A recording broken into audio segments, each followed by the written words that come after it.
so our assignment was to solve a problem that our lab is currently facing. And so what this presentation is an overview of the problem that I solved and that our co-ag and hematology lab is facing. But before I get started with my presentation, I would like to ask for a volunteer to get their blood drawn to show what proper blood collection looks like.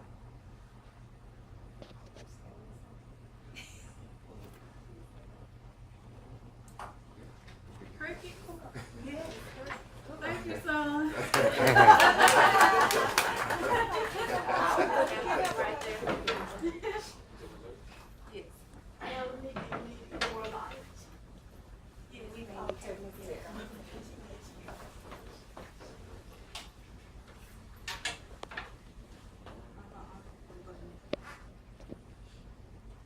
Now, what I want you to do is I want you to pretend like you're a patient in the hospital.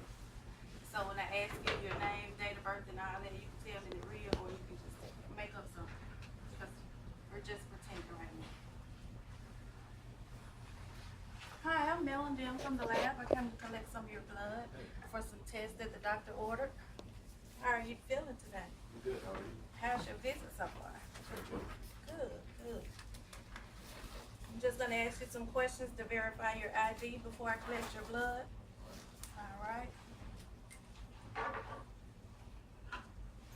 Can you tell me your name?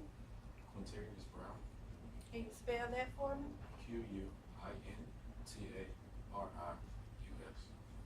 Brown, BROWN. All right. Your date of birth? 3-8-9-5.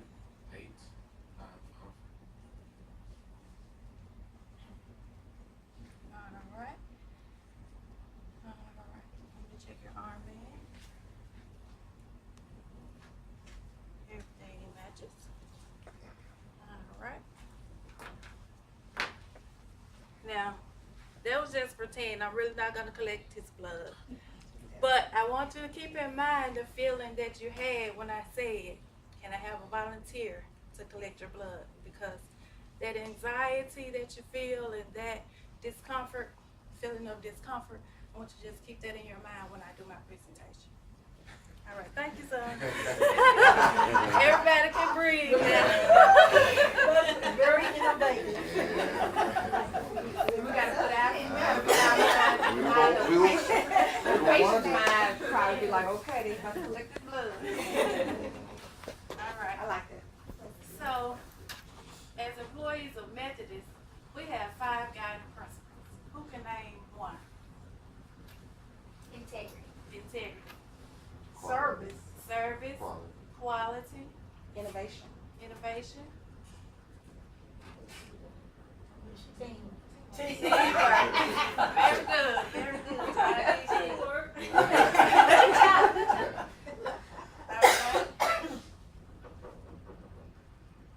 As Methodist employees, these guiding principles are very familiar to all of us because service, we think about patients and families are at the heart of all that we do.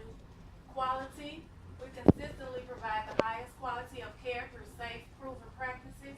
Integrity, we accept and honor the trust placed in us through our faith-based mission. Teamwork, together we are better. And innovation, we are a learning organization and embrace new ways to get better results. These are the guiding principles that I used for this project as well.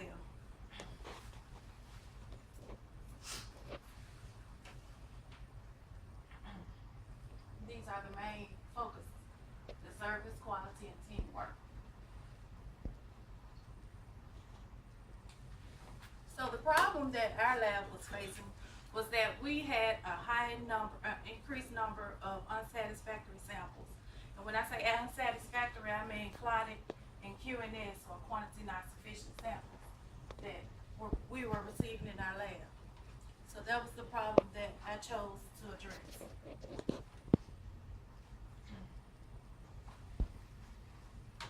So, for a 2-week period, I went through the data and I counted the exact number of unsatisfactory specimens that we received, and there was 101 out of 5,400. And I was able to identify 2 areas with a high number of infractions, which I have identified as Group A and B. Now, Group C consists of samples that, well, I'll tell you. You remember how when I was collecting with the patient's blood and I identified myself? When we draw blood, we have to identify ourselves as collectors. And so when the tube is received in the lab, if the processor is unable to read or identify what's written on the tube as the specimen collector, we're able to type in the word nurse, and still we're able to process those samples without knowing exactly who they are. So that's what Group C consists of, those patients that I was not able to identify. So we have A, B, and C, and Group A had 144 infractions, Group B had 32 infractions, and Group C had 25. I'm not sure if y'all are able to see those numbers up there.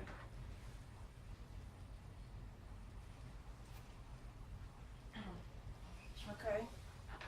So the proposed solution was to contact the supervisors in the affected areas and ask them to remind their employees about the proper techniques for blood collection.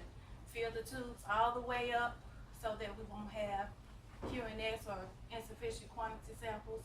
And then for plotted samples, just remind them once they remove the tube from the needle when they're collecting it, just mix it back and forth, and that way the anticoagulant will be able to be in effect. And so that was my intervention.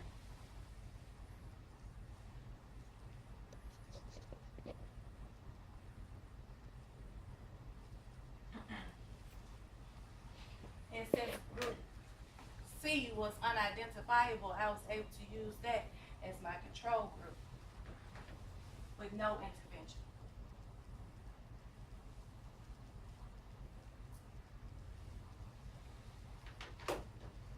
And so these are the dates that I used as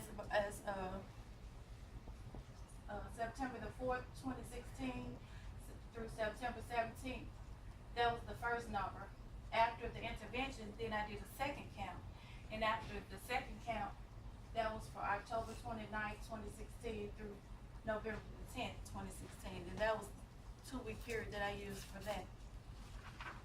So, in that, my results were Group A and B only had 19 infractions, and Group C had 11.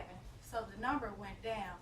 But since we want to compare apples to apples, I used the total number of samples so that we could be able to say just not the sample volume went down, but also the number of unsatisfactory samples went down as well.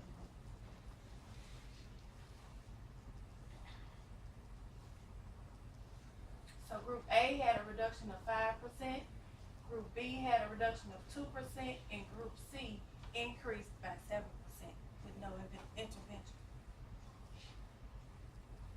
So in summary, our guiding principles and values do work, and the intervention by 1%, it may seem like a small number, but when you think about that feeling that you had, and there was 101 people that had to be restuck, and then it went to 49, that was 51 people who didn't have to be stuck for a second time.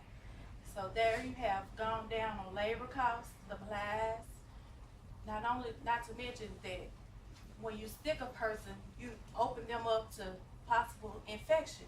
So all those things are very helpful. So 1% is a great deal. And that concludes my presentation.